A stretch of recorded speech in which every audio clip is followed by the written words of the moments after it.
बिस्मिल्लाहिर्रहमानिर्रहीम। अस्सलाम वालेकुम एवरीवन। एक नई वीडियो के साथ मेरे यूट्यूब चैनल पर आप सबको खुशामदीद। उम्मीद है आप खैर आफियत से होंगे। वीडियो को मुकम्मल देखने से पहले चैनल को सब्सक्राइब करें और बेल आइकन को प्रेस कर लें। साइकोलॉजिकल टेस्टिंग की इस सीरीज़ में आज हम डिप्रेशन का टेस्ट सीखेंगे, यानी डिप्रेशन के मर्ज़ की तशख़ीस के लिए जो टेस्ट यूज़ किया जाता है उसके बारे में सीखेंगे। आज के इस वीडियो से पहले मैंने डिप्रेशन के ऊपर डिटेल वीडियोस अपने इस चैनल पर अपलोड की हुई हैं कि एपीए के मुताबिक डिप्रेशन की डेफिनेशन क्या होती है, उसकी कॉजेज़ क्या हो सकती हैं। डीएसएम के चैप्टर में हमारे पास डिप्रेशन के मेजर डिप्रेशन के अलावा और कितनी जो कैटेगरीज़ हैं डिप्रेशन की वो मेंशन हैं। इसका डायग्नोस्टिक कोड क्या होता है, इसका ट्रीटमेंट प्लान क्या होता है, किस तरह से ट्रीटमेंट किया जाता है, ये सब चीज़ें मैंने अपनी वीडियोज़ में पहले डिस्क्राइब की हुई हैं और उनका जो लिंक है वो मैंने डिस्क्रिप्शन बॉक्स में ऐड कर दिया। आप उन वीडियोज़ को भी देख सकते हैं। टेस्ट की तरफ मूव करने से पहले एक इम्पॉर्टेंट इंस्ट्रक्शन जो अगेन मैं यहाँ पर मेंशन करना चाहती हूँ, जो मैंने अपनी प्रीवियस टेस्टिंग वीडियोस में भी बताया है कि अगर हम कोई भी डायग्नोस्टिक टूल किसी क्लाइंट के ऊपर यूज़ कर रहे हैं तो उसके लिए कंपलसरी ये बात है कि वो क्लिनिकल सेटिंग में एक ट्रेन प्रोफेशनल, एक प्रोफेशनल साइकोलॉजिस्ट या एक प्रैक्टिशनर क्लिनिकल साइकोलॉजिस्ट की तरफ से ही क्लाइंट के ऊपर अप्लाई किया जाए। बिकॉज डायग्नोसिस मेकिंग के दौरान या टेस्टिंग के दौरान क्लाइंट को प्रॉपर एक क्लिनिकल इंटरव्यू, बिहेवियरल ऑब्जर्वेशन के प्रोसेस से गुजरना पड़ता है और भी कई एनालिसिस वगैरह होते हैं जो कि थेरापिस्ट के लिए ज़रूरी होते हैं क्लाइंट की कंडीशन को आइडेंटिफाई करने के लिए। सो टेस्टिंग के लिए ज़रूरी है कि ये एक ट्रेन प्रोफेशनल की तरफ से ही क्लाइंट के ऊपर अप्लाई किए जाए। डिप्रेशन को मेजर करने के लिए हम कई सालों से बीडीआई यानी बैक डिप्रेशन इन्वेंटरी को यूज़ करते रहे हैं। इसके अलावा जो हमारे पास और भी डिप्रेशन के टेस्ट हैं उसमें HTRS Hamilton depression rating scale जिसकी 17 आइटम्स होती हैं, HAM-D हैमिल्टन डिप्रेशन स्केल जिसकी 21 आइटम्स हैं। सो आज की अपनी इस वीडियो में हम HAM-D स्केल को सीखेंगे यानी हैमिल्टन डिप्रेशन स्केल। सो यहाँ पर ये कंफ्यूज होने की ज़रूरत नहीं है कि आपने BDI यूज़ करना है, HTRS यूज़ करना है या फिर HAM-D यूज़ करना है। तीनों स्केल्स जो हैं वो इंटरनेशनली एक्सेप्टेड हैं, वैलिड हैं, जो कि डिप्रेशन को डायग्नोज करने के लिए यूज़ किए जाते हैं। किसी भी टेस्ट को या टॉपिक को सीखने से पहले अगर हम उसकी नॉलेज बेस को स्ट्रॉन्ग कर लेते हैं तो हमारे लिए बेहतर होता है। सो अगर हम कोई भी साइकोलॉजिकल टेस्ट यूज़ करें तो हमें पता होना चाहिए कि इसके ऑथर कौन है, ये किस ईयर में प्रपोज हुआ या फिर इसका पर्पस क्या है। सो अगर हम HAM-D की बात करते हैं, हैमिल्टन डिप्रेशन स्केल की, तो it is a multiple item question used to provide an indication of depression by probing mood, feelings of guilt, suicide, ideation, insomnia, agitation, retardation, anxiety, weight loss and somatic symptoms। और इस scale को propose किया गया था इन 1960 by Max Hamilton. इस scale की total 21 items होती हैं जिसमें 0 to 7 not depressed, 8 to 13 mild, 14 to 18 moderate, 19 to 22 swear and 23 और above score indicates very swear depression. और इस स्केल की जो कैलकुलेशन है या फिर जो हम टोटल स्कोर को कैलकुलेट करते हैं वो भी बहुत इजी है। हम इसके अंदर वैल्यूज़ को ऐड करते जाते हैं और हमारे पास जो एक रॉ स्कोर आ जाती है। और इसके लिए हमें प्रॉपर कोई मैनुअल्स की या फिर कोई स्कोरिंग प्रोसीजर, लेंथी प्रोसीजर्स की ज़रूरत नहीं होती, ये बहुत ही आसान है। One other thing is that इसकी ईजीली PDF फॉर्म्स जो हैं वो नेट पर अवेलेबल हैं, आप डाउनलोड कर सकते हैं, स्केल को रीड आउट कर सकते हैं, आइटम्स को देख सकते हैं। वेल जनाब, टेस्ट की तरफ मूव करने से पहले एक और इम्पॉर्टेंट चीज़ जो यहाँ पर मैं मेंशन करना चाहूँगी कि किसी भी डायग्नोस्टिक टूल को वही साइकोलॉजिस्ट या किसी भी साइकोलॉजिकल टेस्टिंग को वही साइकोलॉजिस्ट बेहतर तरीके से अप्लाई कर सकते हैं जिसको DSM-5 के बारे में कोई ओरिएंटेशन है, जो कि अपनी क्लिनिकल प्रैक्टिसेस में DSM को यूज़ कर रहा है, डायग्नोस्टिक क्राइटेरियाज का पता है। देन ही हम किसी भी टूल को बेहतर तरीके से या फिर एक प्रोफेशनल वे में या एक ट्रेंड प्रोफेशनल के तौर पर अप्लाई कर सकते हैं, राइट। सो आज की ये वीडियो हमारे पास HAM-D हैमिल्टन डिप्रेशन स्केल पे है जिसके 2 वर्जन हैं। एक HTRS के नाम से है जिसकी 17 आइटम्स हैं, ठीक है, वो एक शॉर्ट फॉर्म कह सकते हैं आप, वो एक इसी स्केल की एक शॉर्ट स्केल है, शॉर्ट वर्जन है। लेकिन HAM-D जो कि हमारे पास 21 आइटम्स पर कंसिस्टेड है, इसके ऊपर क्लियरली लिखा हुआ है to be administered by a health care professional, right. ये इजीली आपको नेट पर अवेलेबल है। First item is depressed mood. इसमें जब हमारे पास क्लाइंट किसी भी डिप्रेसिव सिम्टम्स के साथ आता है जो कि हमारे DSM के डायग्नोस्टिक क्राइटेरिया से मैच कर रही हो, तो उसमें हम HAM-D अप्लाई करते हुए क्लाइंट से पूछते हैं कि जनाब आपका मूड ज़्यादातर कैसा रहता है, आपका मिजाज कैसा रहता है।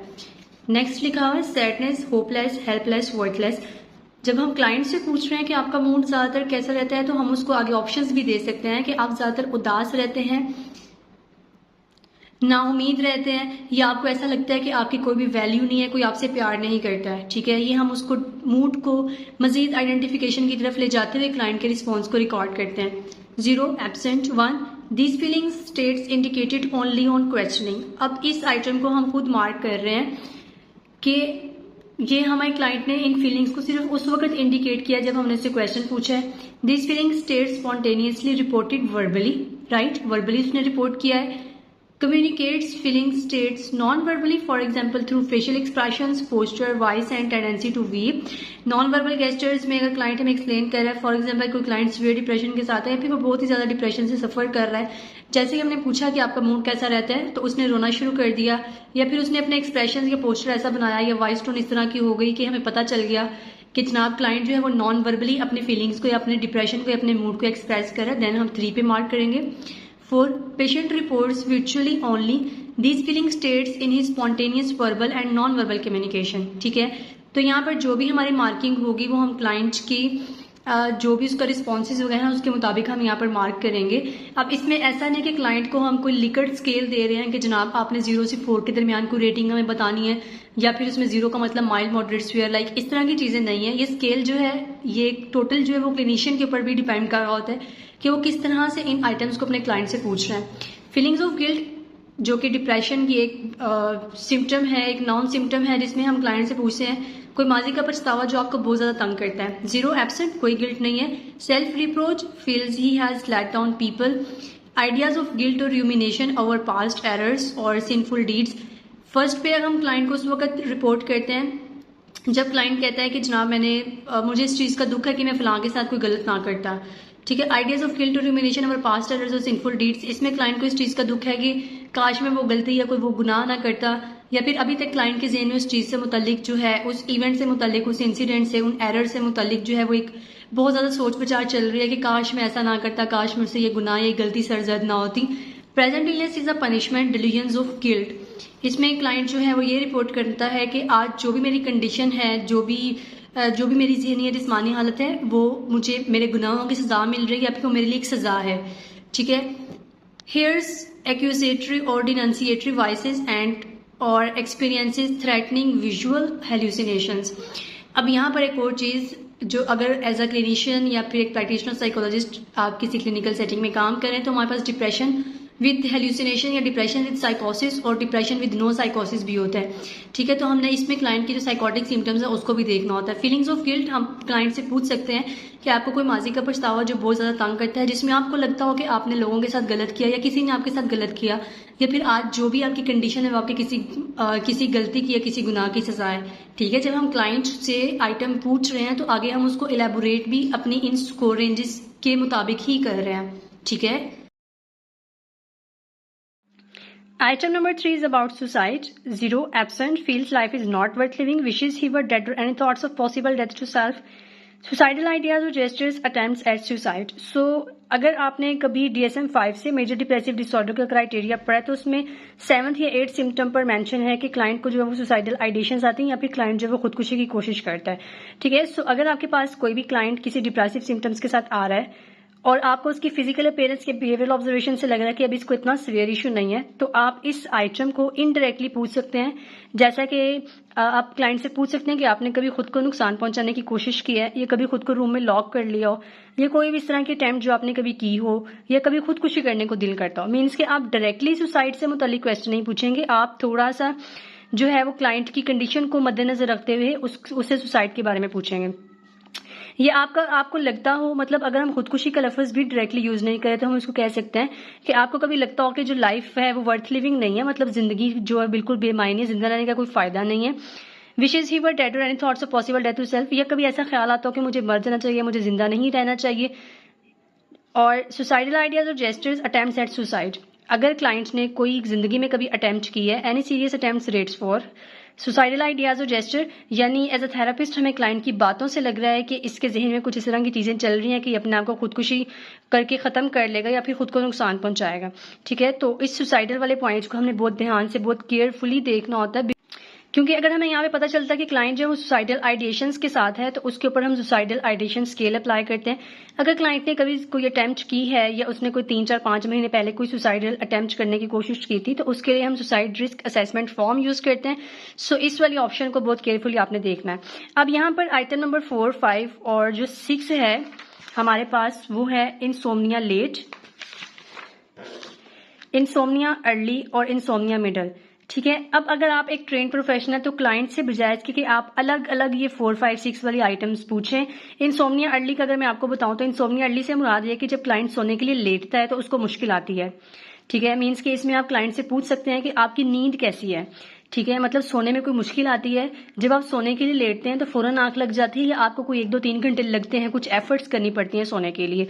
इंसोम्निया मिडल, इसमें क्लाइंट ये कहता है या हम क्लाइंट से ये पूछते हैं कि मैं जब सोने के लिए लेटता हूँ तो मुझे नींद तो आ जाती है, मेरी आंख तो लग जाती है, लेकिन रात के किसी भी पहर मेरी आंख खुल जाती है, मतलब मिडल में, और फिर मेरी आंख लगना मुश्किल होती है और फिर कोई 3-4 घंटे बाद जाके मेरी आंख लगती है। ये इंसोम्निया मिडल हो जाएगा।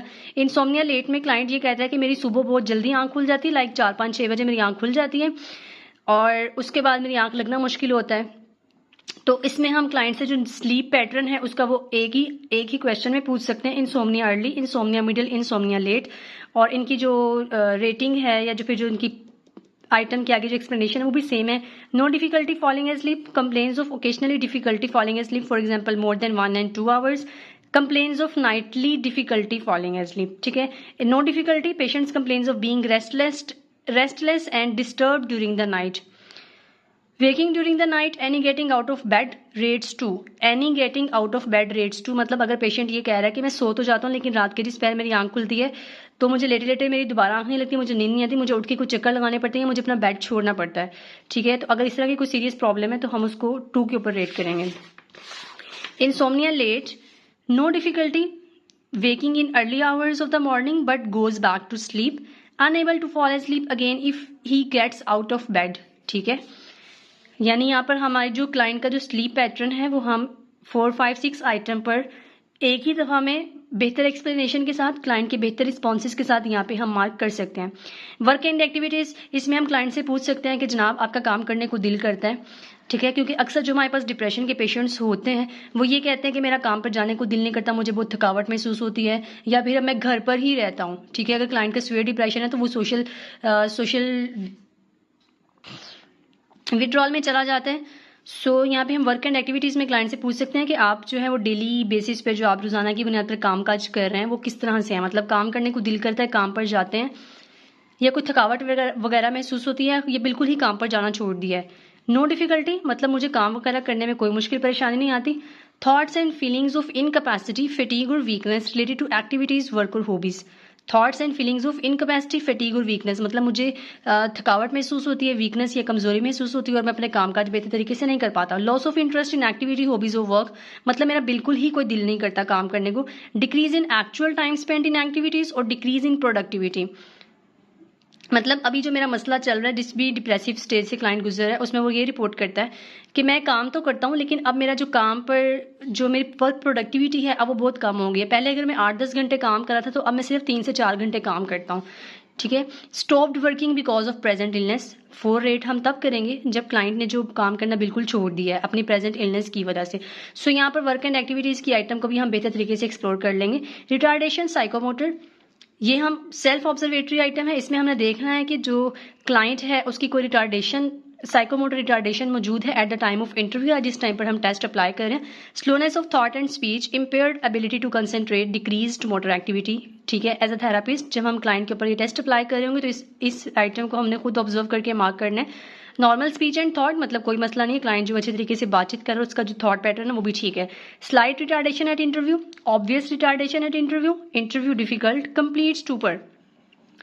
इंटरव्यू डिफिकल्ट मतलब हम क्लाइंट से कोई बात करना चाह रहे हैं, क्लाइंट कोऑपरेट नहीं कर रहा है, ये इररेलेवेंट आंसर्स कह रहा है, या फिर हमें उससे बातचीत करना बहुत मुश्किल हो रहा है। कंप्लीट स्टूपर मतलब क्लाइंट बिल्कुल भी अपना मुंह नहीं खोल रहा है या बिल्कुल बात का जवाब नहीं दे रहा, सवाल का जवाब नहीं दे रहा, क्योंकि जो क्लाइंट सीवियर डिप्रेशन के साथ होते हैं वो बिल्कुल भी जो है वो कोऑपरेट नहीं कर रहे होते, वो सिर्फ देख रहे होते हैं या सुन रहे होते हैं लेकिन वो अपने मुंह से बोलकर कोई भी जवाब नहीं दे रहे होते। जो कंप्लीट स्टूपर होते हैं तो ऑब्वियसली वो फिर हमारी सिवियरिटी को शो कर रहे होते हैं।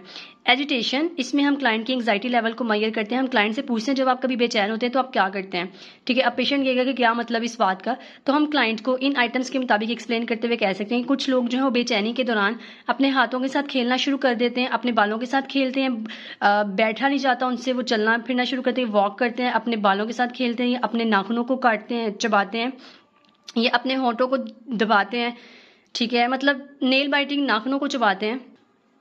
ये सारा चीज़ एक्सप्लेन करके हम क्लाइंट से पूछते हैं कि आप क्या करते हैं जब आप बेचैन होते हैं। तो क्लाइंट कहेगा जब मैं बेचैन होता हूँ तो मुझसे बैठा नहीं जा रहा होता, मैं चक्कर लगाना शुरू कर देता हूँ, या मुझे बहुत ज़्यादा एंग्जाइटी फील हो रही होती है तो मैं बेहतर तरीके से बैठ नहीं पा रहा होता। मतलब जो भी क्लाइंट यहाँ पे हमें सिम्टम अपनी जो है वो एक्सप्लेन करता है, डिफाइन करता है, उसको हम यहाँ पे रिकॉर्ड कर लेते हैं। एंग्जाइटी साइकोलॉजिकल, इसमें हम क्लाइंट से पूछते हैं, अब एंग्जाइटी सोमैटिक यानी फिजिकल, एंग्जाइटी साइकोलॉजिकल यानी क्लाइंट के ऊपर जो एंग्जाइटी के साइकोलॉजिकल सिम्टम्स आते हैं, इसमें हम क्लाइंट से ये पूछ सकते हैं कि जनाब आप छोटी छोटी बातों पे परेशान होते हैं, ये कोई बहुत बड़ा मसला होता है परेशान होते हैं। ठीक है। Subjective tension and irritability, worrying about minor matters, कोई बहुत बड़ा मसला हो तब परेशान होता हूँ, छोटी छोटी बातों पे परेशान होता हूँ। एप्रीहेंसिव एटीट्यूड, अपीयरेंस इन फेस और स्पीच, ये हम ऑब्जर्व कर रहे हैं। फियर्स एक्सप्रेस्ड विदाउट क्वेश्चनिंग, ठीक है, ये क्लाइंट की जो है बिहेवियरल ऑब्जर्वेशन, जो उस वक्त क्लाइंट की अपीयरेंस एंड बिहेवियर होता है उसकी बेसिस पर भी हम क्लाइंट को देख रहे होते हैं। एंग्जाइटी सोमैटिक, इसमें हम क्लाइंट से पूछते हैं कि जब आप बहुत ज़्यादा बेचैन होते हैं तो कोई बदहजमी वगैरह होती है, कोई जिस्म में दर्द, पट्टों में खिंचाव होता है, कोई क्रैम्प्स पड़ते हैं, कोई वॉमिटिंग वगैरह होती है, कोई बहुत ज़्यादा पसीने आते हैं, ठंडे गर्म पसीने आते हैं, कोई डायरिया वगैरह हो जाता है। ठीक है, तो ये एंग्जाइटी की जो सोमैटिक एंग्जाइटी है उसकी कोई 3, 4, 5 सिम्टम्स जो हम यहाँ पर पूछ लेते हैं। तो क्लाइंट कहेगा 0 एब्सेंट, मतलब मुझे कोई फिजिकल सिम्टम्स नहीं आते, माइल्ड थोड़े बहुत होते हैं, मॉडरेट लेवल पर, स्वेयर इनकैपेसिटेटिंग, मतलब जिसको बियर करना बहुत मुश्किल होता है। अगर क्लाइंट यहाँ पर हमें अपनी स्वेयर एंग्जाइटी को भी प्रेजेंट कर रहा है तो वो इनकैपेसिटिंग या फिर स्वेयर सिम्टम पे अपना रिस्पॉन्स रिकॉर्ड कराते हैं। अदरवाइज एब्सेंट, माइल्ड या मॉडरेट भी इस आइटम पे क्लाइंट की डिप्रेशन के दौरान आ जाती है हमारे पास रेटिंग। सोमैटिक सिम्टम्स गैस्ट्रोइंटेस्टिनल, इसमें हम क्लाइंट की भूख के बारे में पूछते हैं। ठीक है, अगर आपने DSM-5 से डिप्रेशन का कभी क्राइटेरिया पढ़ा है तो आपको पता होगा नींद का ना आना, भूख का ना लगना, या भूख खत्म हो जाना, या वजन का बढ़ जाना, वजन में कमी आ जाना, दिल उदास रहना, परेशान रहना, मूड खराब रहना, उदासी महसूस होना, बहुत ज़्यादा रोना आना, तो ये सब सिम्टम्स जो है डिप्रेशन में नॉर्मल हैं। तो जैसे हमने नींद का पूछा था क्लाइंट से, यहाँ पर हम भूख का पूछेंगे कि आपकी भूख कैसी है, आपको भूख लगती है या बिल्कुल नहीं लगती, कोई खाना देता है तब खाते हैं या आप खुद लेके खाते हैं। ये सारी जो बातें हैं हम आइटम्स के अकॉर्डिंग पूछ रहे हैं। सोमैटिक सिम्टम्स हम इसमें क्लाइंट से पूछ रहे हैं आपकी खुराक कैसी है, आपकी भूख कैसी है। None, loss of appetite but eating without encouragement from others, food intake about normal, मतलब मैं खा लेता हूँ, नॉर्मल है, और भूख कम हो गई है लेकिन मैं खुद खा लेता हूँ। Difficulty eating without urging from others, मतलब जब तक कोई धक्के से मुझे खाना खिलाना दे मैं नहीं खाता।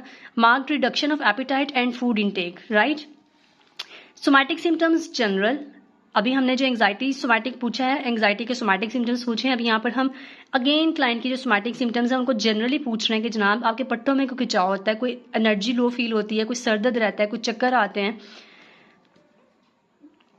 None, no somatic symptoms client present. ठीक है, हैवीनेस इन लिम्स, बैक और head, backache, headache, muscle aches, loss of energy and fatigability, any clear cut symptom rates to, मतलब अगर क्लाइंट कहता है कि मेरी ये शोल्डर में बहुत पेन होती है या फिर मेरे गर्दन के और सर के और कमर के पट्टों में बहुत ज़्यादा खिंचाव फील होता है, तो अगर क्लाइंट को क्लियर कट सिम्टम रिपोर्ट कर रहा है तो हम उसको 2 पर रेट करते हैं।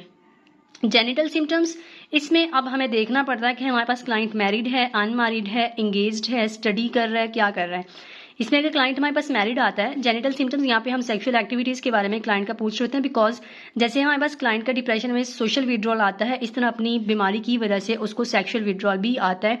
तो अगर हमारे पास मेल पेशेंट है या फीमेल है क्लाइंट है और हम उससे पूछ रहे हैं मैरिड है, और हम उससे इस आइटम को इस तरह से पूछ सकते हैं कि आपकी अपनी बीवी के साथ ताल्लुकात कैसे हैं, या आपके अपने शोहर के साथ ताल्लुकात कैसे हैं, आप खुश हैं, मुतमईन हैं, या फिर इस मसले की वजह से आपने अपने हस्बैंड के करीब जाना छोड़ दिया है। ठीक है, symptoms such as loss of libido, impaired sexual performance, menstrual disturbances, अगर क्लाइंट फीमेल है और अनमैरिड है तो वो यहाँ पर हमें उसका जो मेंस्ट्रुअल साइकिल है वो भी देखना पड़ता है। सो जितनी भी हमारी सेक्सुअल परफॉर्मेंस रिलेटेड चीज़ें हैं वो हम यहाँ पर पूछते हैं इस आइटम पर। अगर मेल पेशेंट है, अनमैरिड है, तो हम यहाँ पर उससे पूछ सकते हैं कि आपके किसी लड़की के साथ कोई ताल्लुकात वगैरह है, कोई मंगनी वगैरह, या किसी को पसंद करते हैं और उसके बारे में आपके ख्यालात कैसे हैं। यहाँ पर हम चीज़ों को क्लाइंट की कंडीशन के मुताबिक, सिचुएशन के मुताबिक एक्सप्लोर कर सकते हैं। Item number 16 is about loss of weight. इसमें हम क्लाइंट से पूछ रहे होते हैं कि इस मसले की वजह से आपके वजन में कोई कमी या ज्यादती हुई है, वजन में कोई कमी वगैरह हुई है, तो क्लाइंट कहेगा हाँ जी मैडम मेरा वजन जो है बहुत ज़्यादा कम हो गया है। ठीक है, अब वजन का कम होना एक तो मेजरेबल है, ठीक है, मतलब हम अपने वेट को मेजर कर सकते हैं। अब इसमें क्लाइंट कहता है नहीं मैंने काफ़ी अर्सा होगा अपना वजन किया नहीं है, लेकिन मुझे लगता है कि मेरे वजन में बहुत ज़्यादा कमी आई है। तो यहाँ पर जो क्लाइंट एक्सप्लेन कर रहा है उसी को हमने रिकॉर्ड करना है। नो वेट लॉस, वजन में कोई कमी नहीं आई। Probably weight loss associated with the present illness, definite according to patient weight loss not assessed. ठीक है, क्लाइंट कहता है मैंने असेस नहीं किया, ना मुझे पता है, ना मेरा इस वजन पे अपना कोई ध्यान वगैरह गया है। Definite weight loss, probably weight loss associated with present illness, मतलब हो सकता है कि इस मौजूदा मसले की वजह से, इस मौजूदा बीमारी की वजह से मेरे वजन में कोई कमी आई हो। इनसाइट अबाउट द प्रॉब्लम, जैसा कि अगर आपने मेरी MSc की वीडियो देखी है तो उसमें हमने इस चीज़ को इनसाइट के ऊपर काफ़ी डिटेल में बात की थी कि हमारे पास जो क्लाइंट आता है उसकी इनसाइट 3 तरह की होती है, no insight, partial insight, full insight. तो अगर हमने देखना है कि क्लाइंट को अपने मसले के बारे में कोई अवेयरनेस है तो इस आइटम नंबर 17 पे हम उससे असेस कर सकते हैं, उससे पूछ सकते हैं आपको क्या लगता है कि आपके साथ जो ये मसला है ये जिस्मानी है या जहनी है, ये जहनी मसला है या जिस्मानी मसला है, या आपको अपने मसले के बारे में क्या लगता है। अब क्लाइंट को अगर अपने मसले के बारे में इंसाइट नहीं है तो वो कहेगा मैं तो बिल्कुल ठीक हूँ, मेरी फैमिली मुझे यहाँ पर लेके आई है, मुझे नहीं पता मुझे क्या मसला है। ठीक है, denies being it at all, या वो डिनाई कर रहा तो वो कहेगा मुझे मसला कोई नहीं है, बस मैं अपनी फैमिली की तसल्ली के लिए यहाँ पे आया हूँ। ठीक है, एक्नॉलेज बीइंग डिप्रेस्ड एंड इल, मतलब वो कहता है कि हाँ जी मुझे लगता है कि मुझे कोई जहनी प्रॉब्लम है, क्योंकि आजकल मेरे जज्बात वगैरह बहुत ज़्यादा एबनॉर्मल है, मुझे रोना बहुत ज़्यादा, उदासी रहती है, परेशानी रहती है, पहले मैं ऐसा नहीं था, अब मैं ऐसा हूँ। ठीक है, acknowledges being depressed and ill, acknowledges illness but attributes cause to bad food, climate, overwork, virus, need for rest etcetera. मतलब आइटम 1 पे जब हम रिस्पॉन्स रिकॉर्ड करते हैं इसमें क्लाइंट एक्नॉलेज तो करता है कि मुझे मसला है, मुझे कोई जहनी मसला है, लेकिन उसको वो लिंक कर रहा होता है कि मैंने शायद वो खाना खाया था, या अभी क्लाइमेट चेंजिंग्स की वजह से, ओवरवर्क की वजह से, वर्कलोड की वजह से, वायरस की वजह से हो गया, नीड फॉर रेस्ट, या फिर मुझे आराम की जरूरत है, जब मैं कुछ अर्सा आराम करूंगा, घर पर रहूंगा तो मैं ठीक हो जाऊंगा। डायर्नल वेरिएशन, इसमें हम क्लाइंट से पूछते हैं कि आपको ये जो उदासी, बेचैनी, परेशानी वगैरह, या फिर आपकी जो तबीयत खराब होती है ये ज्यादातर किस टाइम में होती है, सुबह के टाइम होती है या रात के टाइम होती है या शाम के टाइम होती है। ठीक है, क्योंकि जो डिप्रेसिव सिम्टम्स हैं उसमें क्लाइंट के मूड के अंदर काफी चेंजिंग्स आ रही होती हैं। अक्सर पेशेंट्स जो है वो जैसे ही शाम ढलना शुरू होती है तभी उनका मूड जो है वो उदास होना शुरू हो जाता है। पूरा दिन वो ठीक रहते हैं, फिर अपनी वर्क एक्टिविटीज परफॉर्म कर रहे होते हैं, लेकिन जैसे ही थोड़ा बहुत शाम का पहर या रात का पहर स्टार्ट होता है तो क्लाइंट जो है वो उदास होना या परेशान होना शुरू कर देता है। ठीक है, कुछ पेशेंट्स ऐसे होते हैं, डिप्रेशन के पेशेंट्स ऐसे होते हैं जो सुबह के टाइम उठते हैं और सुबह ही उनकी जो तबीयत है वो कि 4-5-10 घंटे उनकी उदासी में गुजरते हैं और शाम के टाइम या दोपहर के टाइम वो ठीक हो जाते हैं। सो यहाँ पर हमने पूछना होता है डायर्नल वेरिएशन, मतलब आपके मूड में जो तब्दीली आती है या फिर जो आपकी तबीयत खराब होती है या फिर जो आपके साथ ये मसला पेश आ रहा है ये किस टाइम में ज्यादा होता है। नो वेरिएशन मतलब ये हर वक्त ऐसे ही रहता है या फिर इसमें कोई तब्दीली नहीं आती है। Worse in AM, worse in PM, मतलब सुबह के टाइम ज्यादा होता है, रात के टाइम ज्यादा होता है। When present mark the severity of variation, mark none if no variation, mark none if no variation, mild और सीवियर। जब हमने क्लाइंट से ये पूछा है worse in AM, worse in PM, तो हमने इसकी सेवेरिटी को भी पूछना है, माइल्ड होता है या सीवियर होता है। अब जनाब अगर हम देखते हैं depersonalization and derealization, item number 19, इसमें जब हमारे पास आता है क्लाइंट तो जैसे मैंने बताया था आपको कि अगर आप एज अ प्रैक्टिशनर साइकोलॉजिस्ट या क्लिनिकल साइकोलॉजिस्ट सेटिंग में काम कर रहे हैं तो आपको इस चीज़ का पता होगा कि डिप्रेशन विद साइकोसिस और डिप्रेशन विद नो साइकोसिस भी होता है। तो हमें कहीं ना कहीं क्लाइंट के जो हेलुसिनेशंस हैं, डिल्यूजन्स हैं या साइकोटिक फीचर्स हैं उसको भी असेस करना होता है। तो यहाँ पे हम क्लाइंट से पूछते हैं depersonalization and derealization, कभी खुद के बारे में या फिर दुनिया के बारे में कोई गैर हकीकी ख्यालात आते हों, मतलब आपको लगता हो कि दुनिया को ऐसा नहीं होना चाहिए था या फिर मेरे साथ ऐसा नहीं होना चाहिए, ये निज़ाम ऐसे नहीं होना चाहिए। ठीक है, मतलब पेशेंट को लग रहा है कि मैं अनफिट हूँ इस पूरे सिस्टम में या अपनी फैमिली में। तो ये सब चीज़ें डीपर्सनलाइजेशन एंड डीरियलाइजेशन में हमने क्लाइंट की देखनी होती हैं। Such as feelings of unreality, मतलब गैर हकीकी जो है वो क्लाइंट के ख्यालात आते हैं, क्लाइंट की जो परसेप्शन है वो अनरियल होती हैं। पैरानॉइड सिम्टम्स, इसमें हम कह सकते हैं कि क्लाइंट को जो वो शकूक व शुबहात होते हैं, उसकी सस्पिशियस पर्सनालिटी होती है, उसको लगता है कि उसके ऊपर किसी ने कुछ करवा दिए। तो हम क्लाइंट से पूछ सकते हैं पैरानॉइड सिम्टम को असेस करने के लिए कि आपको क्या लगता है ये बीमारी आपके ऊपर किसी ने डाल दी है। ठीक है, अगर वो पेशेंट जो है वो पैरानॉइड सिम्टम के साथ होगा या सस्पिशियस होगा तो वो फौरन से कहेगा कि हाँ जी जनाब मुझे लगता है कि मेरी खाला ने मुझ पर कुछ करवा दिया है, मेरी ताई ने कुछ करवा दिया, मेरे मामों ने कुछ करवा दिया, मेरे ससुर ने कुछ करवा दिया। ठीक है, तो इस वजह से मैं बीमार हूँ, अदरवाइज मैं तो बिल्कुल ठीक था। ठीक है, मतलब क्लाइंट जो अपनी साइकोलॉजिकल इलनेस होती है उसको पैरानॉइड सिम्टम में ले जाते हुए सस्पिशियस हो जाता है। Ideas of reference, delusions of reference and persecution. Obsessional and compulsive symptoms, इसमें हम क्लाइंट से पूछते हैं कोई ऐसी सोच जो आपके जहन में बार बार आती है, कोई ऐसा अमल जो आप बार बार दोहराते हैं। ठीक है, यहाँ पे हम थोड़ी सी एक्सप्लेनेशन लेते हैं क्लाइंट से, और फिर अगर वो जीरो है, एब्सेंट, मतलब कोई ऐसा काम, कोई ऐसी सोच, कोई ऐसा अमल नहीं है जो क्लाइंट दोहरा रहा है, मतलब कोई वहम और वसवसे की कोई सिम्टम यहाँ पर मौजूद नहीं है, तो एब्सेंट, 1 माइल्ड, 2 सीवियर। यहाँ पर फिर जो हमारी क्लाइंट की रेटिंग होती है वो बहुत ईजी है करना, जैसा कि मैंने आपको वीडियो के आगाज़ में बताया कि ये टेस्ट बहुत सिंपल है। लेकिन ऑब्वियसली टेस्टिंग जो हमें प्रैक्टिस के साथ आती है, और जब तक हम आइटम्स को बहुत ज़्यादा दफ़ा रीड आउट ना कर लें या किसी के ऊपर प्रैक्टिस ना कर लें, तब तक हम पेशेंट से जो है वो एक फ़्लो में आइटम्स नहीं पूछ सकते हैं। और इसकी स्कोरिंग करना बहुत इजी होता है। फॉर एग्जांपल पहली आइटम का क्लाइंट ने 2 रिस्पॉन्स किया है, दूसरी का 3 किया है, तीसरी का 3 किया है, चौथी का 2 किया है, पांचवी का 1 किया है। 1 2 3 4 5 6 7 8 9 10 11, ठीक है। इसी तरीके से हम 21 आइटम्स की टोटल स्कोर करके यहाँ पर मेंशन कर लेंगे। फॉर एग्जांपल हमने जिस पेशेंट के ऊपर अप्लाई किया उसकी क्लाइंट की जो टोटल स्कोर है वो 32 आई है, ठीक है। स्टार्टिंग पर मैंने वीडियो के स्टार्ट पर मैंने आपको स्कोर रेंजेस बताई थी कि जो सेवेरिटी इंडेक्स है वो 0 to 7, 8 to 13, 13 to 18, 18 to 22, 23 से अबव अगर होगी तो वो सीवियर डिप्रेशन के साथ है। तो क्लाइंट की अगर स्कोर 32 आ रही है तो इट मीन्स कि वो सीवियर डिप्रेशन के साथ है। अब जनाब अगर क्लाइंट सीवियर डिप्रेशन के साथ है तो उसको हम फिर टेस्ट के रिजल्ट बताते हैं, उसको एजुकेट करते हैं, उसकी फैमिली को एजुकेट करते हैं, ट्रीटमेंट प्लान के बारे में, मैनेजमेंट प्लान के बारे में, डिजीज़ के बारे में साइको एजुकेट करते हैं, मुकम्मल तौर पे गाइड करते हैं। और अगर हमें लगता है कि क्लाइंट को मेडिसिन की ज़रूरत है तो फिर हम उसको एक साइकेट्रिस्ट की तरफ भी रेफर करते हैं। बिकॉज अगर क्लाइंट सीवियर सिम्टम्स के साथ है, सीवियरिटी के साथ है, या फिर जो भी उसको सीवियरिटी इंडेक्स आ रहा है, अगर क्लाइंट का severity index mild to moderate है तो कुछ हद तक साइकोथेरेपी के जरिए उसको मैनेज किया जा सकता है। बट अगर क्लाइंट डिप्रेशन के साथ है और मॉडरेट टू सीवियर डिप्रेशन है और उसमें हमें लग रहा है कि क्लाइंट कहीं ना कहीं कुछ सुसाइडल आइडिएशन की तरफ या फिर एक डीप डिप्रेशन में या फिर क्रोनिक स्टेज की तरफ ना चला जाए, तो हम क्लाइंट को जो है वो एक रेफरल बना के दे सकते हैं कि आप एक साइकेट्रिस्ट के पास जाएं ताकि वो मेडिकेशन के थ्रू जो है वो आपका ट्रीटमेंट कर सकें और फिर आप साइकोथेरेपी सेशंस में भी इन्वॉल्व रहें ताकि मेडिसिन के साथ साथ और थेरेपी के साथ साथ आप जल्दी इस बीमारी से बाहर निकल आ सकें, ठीक है। वेल जनाब, वीडियो को एंड करते हुए अगर हम समराइज करते हैं तो आप डिप्रेशन को डायग्नोज करने के लिए BDI back depression inventory, HTRS Hamilton depression rating scale, HAM-D Hamilton depression scale जिसके 2 वर्जन हैं, 17 आइटम्स और 21 आइटम्स, तीनों को यूज कर सकते हैं। डिपेंड्स ऑन कि आपकी किस टेस्ट पर अच्छी ग्रिप है या फिर आपको कौन सा टेस्ट अच्छा लगता है, बिकॉज ये इंटरनेशनली एक्सेप्टेड है और वैलिड टेस्ट हैं। अगर हम इसको थोड़ा सा और समराइज करते हैं तो HAM-D scale Hamilton depression scale was proposed in 1960 by Max Hamilton. Total 21 items हैं। स्कोरिंग प्रोसीजर बहुत आसान है। क्लाइंट की जो सीवियरिटी इंडेक्सेस है वो मैंने आपको वीडियो में बता दिए।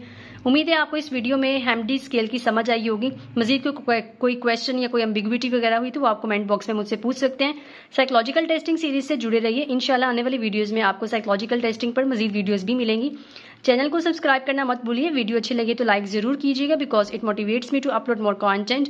अपने बाकी फाइलों से भी शेयर कीजिए। अगली वीडियो तक के लिए दीजिए इजाजत। तब तक के लिए अल्लाह हाफिज।